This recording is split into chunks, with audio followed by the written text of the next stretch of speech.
community center. Oh, okay. It's not all the way in the back where the Tri-Valley or whatever they... Is it ever coming back? Not to here. No? Why was it taken out? It'd be nice for a new fire station to form. Three pieces were It missing. would be, That was yeah. my thought. I mean, Yeah, That would be ideal, well, that's the right. plan is to put in a new fire station. I think we already had it, it's already like in a spot in the like entrance. We're ready whenever you're ready. You ready? I'm ready. All right, he's ready. I'd like to welcome everybody to the joint meeting of the Protections, Persons, and Property Subcommittee and Town Council meeting, Wednesday, April 21st, 2021, 6 p.m. Council chambers, remote participation. Pursuant to Governor Baker's March 12, 2020 order suspending certain provisions of the open meeting law, GL 30A-18, and the Governor's March 15, 2020 order imposing strict limitations on the number of people that may gather in one place. This meeting of the Protections of Persons and Property / Town Council meeting is being conducted as a remote participation.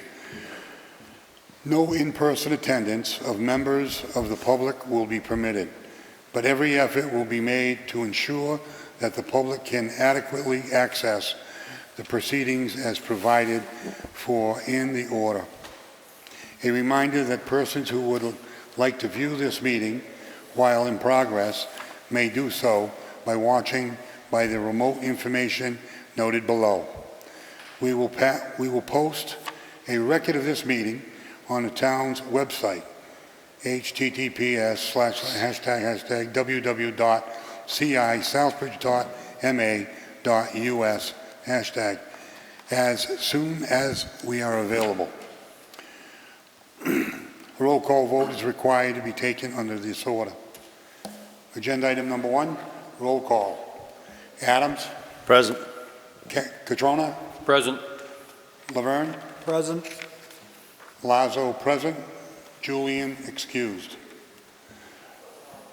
Second agenda item, consider and accept PPP meeting minutes of April 8, 2021. They are not ready. Agenda item number 3, consider and accept PPP FY 2022 minutes of April 12, 2021. The minutes are not ready.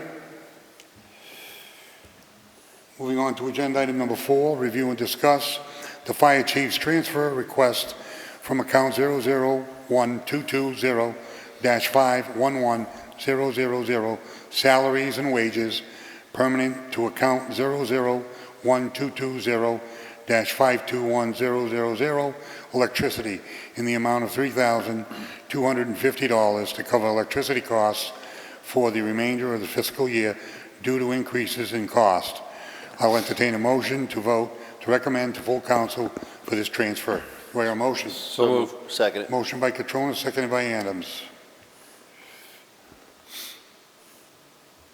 Discussion. Chief? Hey, good evening, everybody. Hope everybody made it through that storm that just passed through a little while ago, and everybody will stay safe. Everybody's there at the council chamber, so good job. As we move forward through the spring, we're going to have to cover our heads again. More thunderstorms will be coming through. But thank you. This transfer, along with several other transfers this evening, are needed transfers due to shortcomings and budgeted shortcomings from last year's budget that was cut from a previous manager. So this has been estimated. The electricity account, I still have 3 solar bills that will be coming in and 3 national grid bills. That average is just a little over $3,000. So this request is to cover those estimated forecasted costs of those bills. Any questions? Councilor Catrona? Thank you, Mr. Chair. Through you to the chief. Chief, on tonight's budget, the next 4 agenda items, I see there's roughly $13,050. Is this just money that's extra in that account, money that you don't need or won't be coming back to us for later? Mr. Chairman, I can gladly answer that question. We, last July, we received not a termination, excuse me. We received a person moving on to a different department. So from the months of July through almost into October, that salary was not used. So this extra money is left over from that salary being involved with not using it for that employee. Thank you. Any further discussion? Gus? Yeah, thank you, Mr. Chairman. A quick question to you to Paul. I'm just curious, do you know how much you're likely to be getting back for solar credits? Do you get any? We do, but they get, so the way I understand solar credits, the higher the solar bills, the more credits we get towards National Grid. Of course, during the wintertime, solar is actually lower, so the National Grid bills are higher. Unless Karen has a better description on how this works, it's confusing, but I do know that solar is higher in the fall, in the summer and springtime, and then it flips the other way around on the other side. So that's the best way I can explain it. Do you have a rough estimate of how much money you're likely to be getting? And whether it can go towards some of these bills? What's that question again? Do you have some idea of how much money you're likely to be getting for this fiscal year and whether it can go to some of these bills? From solar credits? Yeah. I don't believe that, I believe the solar credits get applied to the National Grid bill. So like I said, your National Grid bill goes lower, much lower actually, in the summer and spring because there are, you know, obviously the sun is higher in the air. Oh, yeah, I get that. And during the wintertime, solar bills are way down because there's no credits being generated because solar is down and the national grids are higher than the credit band. So it keeps flipping back and forth from the seasons. So that's how it works. I did a forecast of these particular right here of the seasons. And these are the estimated amounts that I think we're probably going to end up with the electricity being forecasted at this point. It's pretty close. Okay. Any further discussion? If not, roll call. Adams? Yes. Catrona? Yes. Laverne? Yes. Lazo's a yes. Unanimous of all present.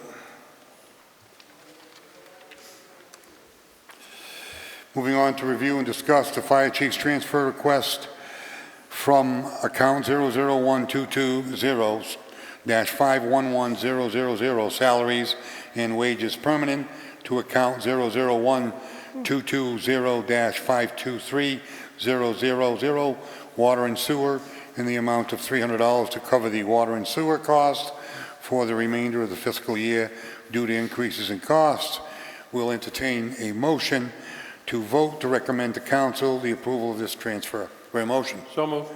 Well, Where a second. Second. A motion by Councilor Catrona, seconded by Councilor Adams. Discussion. If there's no... So again... Go ahead, Chief. Again, we're in the same situation. There's about $500 left in this account. The estimation on the sewer is this time of year over a 3-year period is about $800. So we needed to transfer about $300 to make this all whole, and that's the explanation on that one. Any questions? Further discussion? If not, roll call. Adams? Yes. Catrona? Yes. Laverne? Yes. Lazo's a yes. Julian's excused. Unanimous of all present. Moving on, agenda item number 6. Review/discuss the fire chief's transfer request from account 001220-511000 salaries and wages permanent to account 001220-53000 specialized services in the amount of $8,000 to cover fit for duty testing for employees, purge file, shredding, and telephone maintenance. Entertain a motion to vote to recommend to council the approval of this transfer. So moved. Second. Mr. Motion Chair. by Catrona, seconded by Adams. Mr. Chair, real quick. Discussion. If you don't mind. Go ahead. Just taking a look at this on agenda item number 6. 2 account number. On the paperwork we received, it says 001222-220 TAC 53 and then 4 zeros after it. I believe on our agenda for this evening, it just says has 3 zeros. So I don't know which account is correct. Chief, do you know which account is correct on this? 4 zeros or 3 zeros at the end of that? I believe it's just 3 zeros, Mr. Chairman. I believe it's, well, the transfer form, gentlemen, has 4 zeros, and that was approved by the finance director, and everybody is Karen on, that she can clarify that. I do believe it's probably going to be, I'm looking at the budget sheet. 3 zeros, yeah. Oh, Finance Chair, Director? if I could. Yes, it would be 530000. Okay. There's 3? Okay. Thank you. Any further discussion? If not, we're going to have a roll call. I have a Adams? quick question. Mr. Chairman? Catrona? I'm sorry, I have a Counsel. question, sorry. Paul, through you to Paul, just a quick clarification. I mentioned here that you're doing this to cover costs for fit-for-duty testing for employees. Does that mean you've got new employees coming in, or is this like the standard annual testing for your staff, or how does that work? so this should, this says fit for duty, it should say fit for, to return to duty. We have 2 employees that are currently offline, IOD type of situation, due to some experiences within the fire department. I can't really express too much more because Okay. there are some invoices that you'll see in your packet. The employees' names were scratched off of them due to the sensitive nature of this. These are a fit for duty is a fit for duty return note from a professional in their field for Okay. to continue as a firefighter. Okay, thank you. That's what I want to know. Any other questions? If none, Adams? Yes. Catrona? Yes. Laverne? Yes. Lazo's a yes. Unanimous vote present. Moving on to agenda item number 7, review, discuss the fire chief's transfer request from account 00120-511000 salaries and wages permanent to account 001-220-514100 longevity in the amount of $1,500 to cover longevity payments for employee.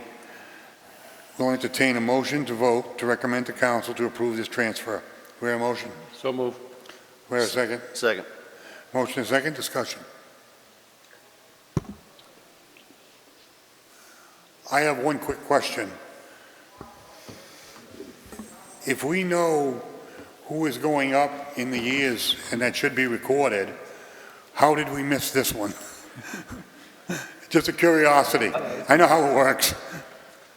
So during building the budget last year with the previous town manager, this person's line item, you're exactly right. I know exactly who's moving where they need to be from next year to the next. This person is currently on IOD, and they were removed from my budget on that particular item. So he is not currently off of IOD, and his anniversary date is May 1st, which is, you know, nine days away. So we have to include that as a longevity payment. Thank you. Any further discussion? If not, roll call. Adams? Yes. Catrona? Yes. Laverne? Yes. Lazo's a yes, unanimous vote, President. Moving on to agenda item number 8, discuss and review the replacement of the HVAC chiller at the police department as outlined in Chief Woodson's memo attached, and entertain a motion to vote to recommend to council to authorize the chief to move ahead in obtaining quotes for the replacement. Do I have a motion? So move. Catrona, do I have a second? Second. Motion and a second, discussion. Chief? Good evening, Mr. Chair, through you, good evening, other members of the council, citizen members. So just to kind of circle back for those that aren't familiar with the whole process and what's been going on with our HVAC system, a facilities management study was done in June of 2016. Some of the recommendations were to repair our HVAC system at the time as part of a preventive maintenance, also to repair our parking lot. Those two combined would have been well over $100,000. They suggested we relocate some ductwork in our cell block because of a poor design. You know, that would have been about a $30,000 fix. So rather than come to the town and ask at that particular time to spend all that taxpayer money, I had an HVAC professional that's been servicing our equipment for years, and I also had several other contractors come in, look at our building as a whole. And the only thing I was told back then that needed to be replaced was our parking lot. Again, you're talking a substantial amount of money with everything that's been going on over the last few years. I figured we could wait on the parking lot. And, you know, quite honestly, we needed other things that are more important than replacing the HVAC or replacing, they suggested, the roof. That's $60,000 or $70,000. And it just didn't make any sense at that particular time. So some of the things we replaced per the facilities management study, some of them we did not. Some of the money we moved around and we bought. I thought our offices needed portable radios that function. They use them every single day, 24 hours, 7 days a week. I thought that was needed more than an HVAC system at the time because it was running fine. Specifically with regard to the HVAC, that should have been replaced per the recommendation. It was going to be about $75,000 and probably more. It was only suggested as preventative maintenance, and again, rather than coming forward to the council at the time back in 16 or 17 with quotes and saying that we need to have this done now, you know, and everything I mentioned in the memo that was sent to you guys and girls, it just didn't make any sense to spend that kind of money. So, as again mentioned in that 19 memo, at that particular time, I made the decision, rather than asking for all that money, we're going to run it till the wheels fall off. I didn't make that decision on my own in a vacuum. I had a professional come in and tell me, Chief, you will get a few more years out of that. And he told me that in 2019. I would have liked to have gotten another year or two out of it, but here we are now in 2021. So it did last 2 years, and in fact, it lasted 5 years. I was told I needed to replace it back in June of 16. Here we are in almost June of 2021, and the system just failed. So spending all that money back then, I know we have to spend it now, or I'm going to request that we spend it, but I got 5 more years out of the equipment, and I'm pleased with that. Also, keep in mind, that contractor could have come in here back in 19 and said, Chief, it needs to be replaced immediately. I don't know anything about HVAC. I would have believed him in his opinion. He's a professional, and I would have went to the town and I would have asked for the money. But the contractor said, don't waste taxpayer money. You'll get a couple more years. We discussed this management plan, numerous capital meetings over the years in 19, 20. It was running fine, so I didn't want to replace it until a few weeks ago, when I was told by our building manager that there's 4 fans, one of them shattered, pierced the other compressors. There's 4 compressors. I mean, heats cools a 23,000 square foot facility 24 hours a day. So now we have 2 compressors running, 2 are down. It's not working anymore. It's a catastrophic failure, as mentioned, needs to be replaced. It's going to be a substantial cost. And before I'm asked why we need air conditioning, I'll say this. There's many rooms in our police department that have no windows. One of the biggest liabilities for any city or town is when we have prisoners in custody. That's almost every night now. There's no windows in our cell block for obvious reasons. We need to cool that entire male and female cell block area 24 hours a day, 7 days a week, 12 months out of the year. Again, there's no circulation. We have hundreds and thousands of dollars of equipment in our communication center.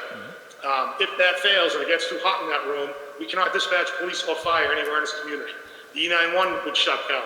People wouldn't be able to call 911 for an emergency. So we essentially have to cool this building. That chiller runs, which is unique. It runs constantly year-round, no matter how cold it is outside, because there's never any fresh, cool air in certain areas like the cell block or like the communication center or where all of our 911 equipment is and things of that nature. So we need to constantly have it running throughout our building at all times. We can manage. It's about 10 to 12 weeks out, this chiller, if this is approved. But again, 2 compressors are working. I don't feel comfortable, and I'm being told by several different professionals, you won't get through when it's 80, 90 degrees every day, running just 2 compressors for too long. So we can do it. We can put a Band-Aid on it right now. It's running. Everything's fine, but we're going to need to make this purchase. And again, I'm satisfied that we got about 5 more years out of that equipment from the time it was first recommended for replacement. So that's all I have, Mr. Chair. I'll be happy to answer any questions. Thank you very much. Councilor Catrona? Thank you, Mr. Chairman. Through you to the chief. Chief, in no way am I questioning the contractors that came in, but some questions. Does the town have an annual contract for maintenance on this piece of equipment? If we could, through you, Mr. Chair, the strange thing about those contracts, and I've questioned this several times, it's wonderful that they charge us all this money to have contracts for all the HVAC systems town-wide, not just our building, but every building. But all they do is come in and tell you, hey, you're gonna need to repair that, and then they give you a bill. So the contract that we sign, that we pay for annually, my understanding, I don't know if Heather's on this call, but this is what I've been told before, they don't cover anything. Contracts, they just come in and inspect, and they tell you whether it's good or bad. In this particular item that broke on our chiller, and again, I am certainly not an expert, but no one could have predicted that that fan was gonna shatter and then pierce all the other compressors, so to speak. So even if, during our annual review of all of our equipment, nobody would have caught that. If I can continue, Mr. Chairman. So there's been no maintenance per se on this chiller since its inception, most likely. So nobody's punched the tubes, nobody's taken the ends off. It's had zero maintenance. With that being said, is there redundancy in the police station? Can you go with that question again, Mr. Trump? If this chiller goes down, is there redundancy? Is there an additional chiller? Yes. Well, yes, if I could, what happens with this chiller is, Councilor Catrona, is there's 4 different compressors. All 4 would essentially have to fail simultaneously. I'm certainly not going to say that that won't happen because I'll jinx myself. But the chances of that happening are slim. So to answer that question as far as redundancy, we've had 1 or 2 of the compressors fail, and we had service done, and the compressors came back online, so to speak. Even now, 2 of them are down and 2 of them are running.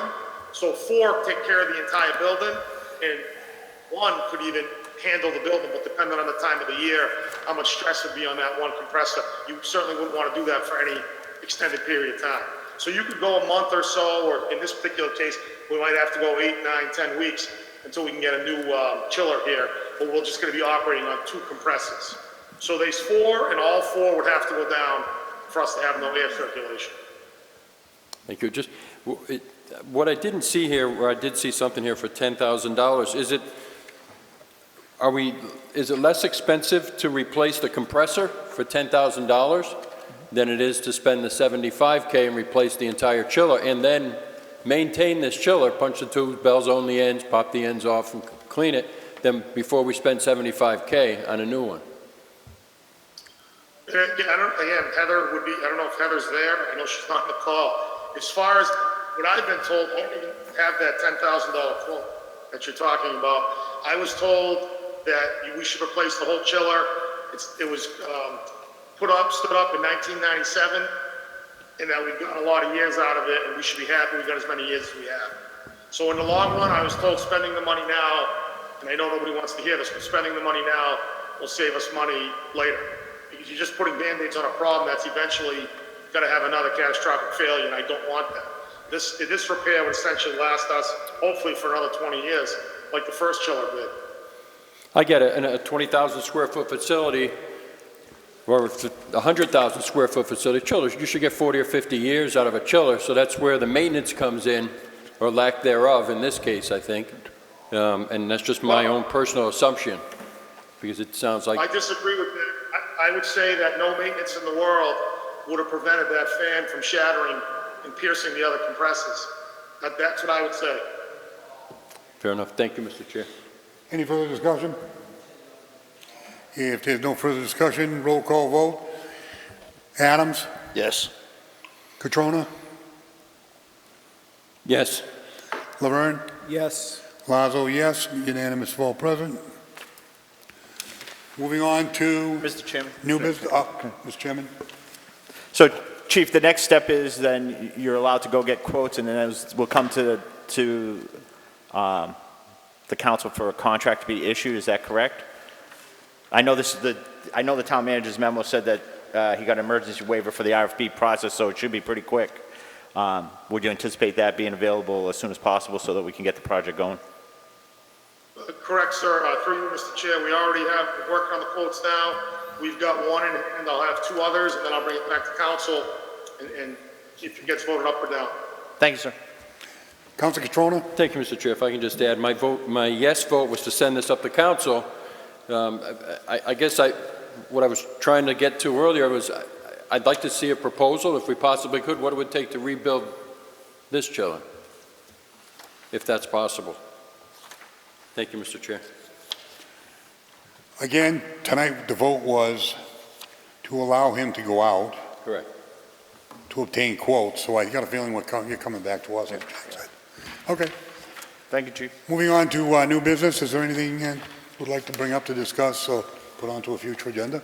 Council Catrona? Quickly, something I was asked about by a citizen, and I'm not too sure if here or the council floor, the new dog, or the proposed dog kennel.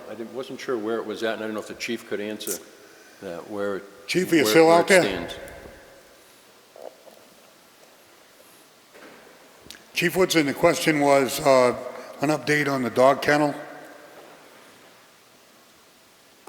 Yeah, if I could again, through you, Mr. Chair, the update would be, Bay Path was supposed to be at our, the kennel, well, not the kennel, the structure or the building, I should say, behind Charles Street School, our proposed site is.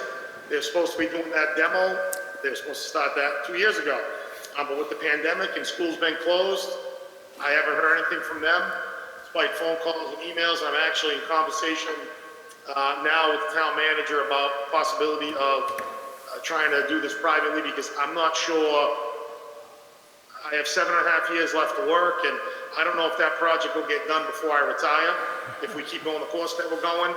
My predecessor, Chief Charette, started it in about 2009, 2010. We've got a plan in place, we're ready to go. Councilor Lazo, I know I spoke with you about some work on that building because of your area of expertise in the construction world. So you'll be hearing from me, Councilor Catrona, to kind of get right to the point. They're supposed to be here this month. They're still not. The kids, no one's fault. They just have a bunch of other projects that are backed up because none of them have been in school. And I just think that the time now, it's just not on our side, and we need to get something done sooner rather than later. So you'll be hearing a lot about that in the upcoming months and some solutions that we may have. Thank you for the update. Anything else, councils? If not, moving on to adjournment, do I have a motion to adjourn? So moved. Second. Second by Adams, motion by Catrona. Roll call. Adams? Yes. Catrona? Yes. Laverne? Yes. Lazo, yes. Unanimous. This meeting's adjourned.